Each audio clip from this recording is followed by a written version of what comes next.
আসলে আমাদের বাজারে যখন আসি আমরা যেসব সবজি ক্রয় করি আসলে মোটামুটি বলতে গেলে সবই হাতের নাগালের বাইরে। আমাদের ক্রয় সীমার মধ্যে বলতে তেমন কিছুই নাই।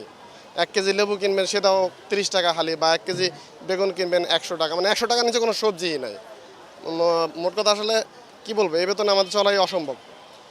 তাই সরকারের উচিত আসলে আমাদের মানে বেতন বাড়া বা না বাড়া সেটা বিষয় না, কিন্তু দ্রব্যমূল্যতে নিয়ন্ত্রণ করা, দামটা নিয়ন্ত্রণ করে আমরা যাতে সবাই বাজার করে খেতে পারি, পরিবার নিয়ে সুখে শান্তিতে বসবাস করতে পারে, এটাই হচ্ছে সবচেয়ে বড় বিষয়।